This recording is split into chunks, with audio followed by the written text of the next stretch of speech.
Hi there, and welcome today in our 5 days of dating yourself.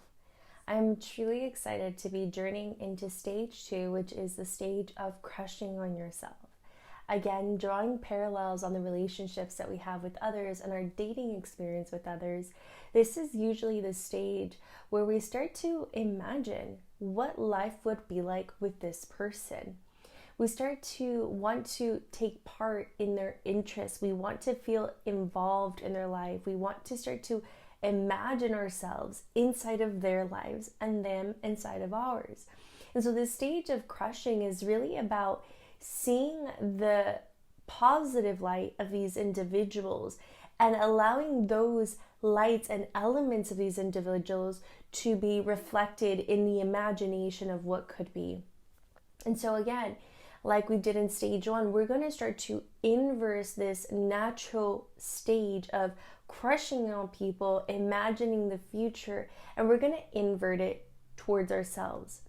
Something about this stage that isn't really commonly talked about and is usually happening behind the scenes with no one knowing is, while we're imagining the future, there's this incessant, quiet fear happening at the same time. We're imagining what could be, but equally dreading that if we fall in love with this version of our imagination, what if it doesn't actually happen?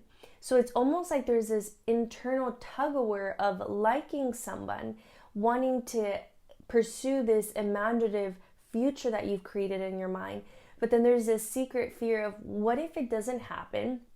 And what if I've wasted my time? And really, if I've put myself out there to be rejected, right? And so usually in this stage, we actually hold ourselves back from moving from this stage to stage 3, which is dating. And I want us to start to honor this stage for what it is, an opportunity to bring this imaginative future sort of thinking with this future fear sort of thinking and bringing them to the present moment, bringing them now. And once you collect the data of the future imagination desire and the future imagination fear and bring them to the present, using that data, we're going to start to establish what are behaviors that can start embarking into embracing and accepting both possibilities, because it is truly just a possibility. Rather than fighting either, we're going to allow the information that is coming to us naturally, and we're going to take informed action from these two scenarios. And so what does that really mean? Inside of this stage, I've created 3 questions. The first question is, what are you like in your greatest fantasy? Right? Again, we're flipping it. Instead of thinking about the fantasy with someone else, what are you like in your greatest fantasy? And I'm going to take you straight into the fear. What are you like in your worst nightmare? Again, we're going to think about the future, these 2 scenarios that we either want or we want to avoid. We're going to allow them to both be in this stage. And based off of these 2 scenarios, I want you to use that data to inform your present now, right? And that is with listing 3 behaviors you would be doing if you accepted your fantasy. And why am I no longer referencing the fear?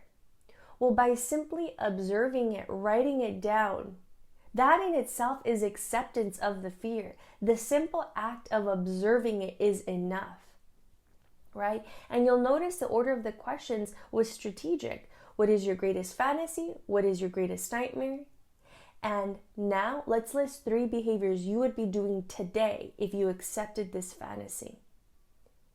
And by default, you've already embraced and accepted the fear when you move into the action step.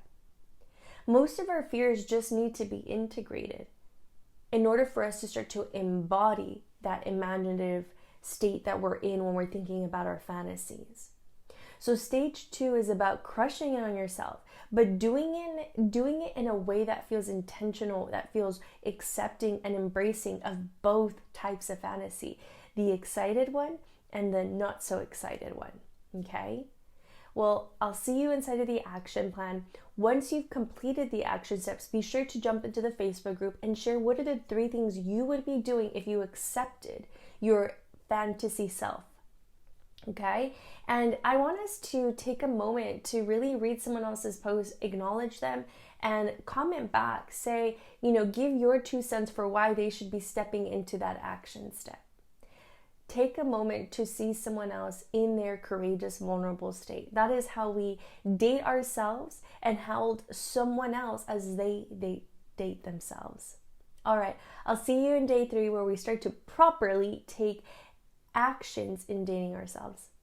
Until next time, bye for now.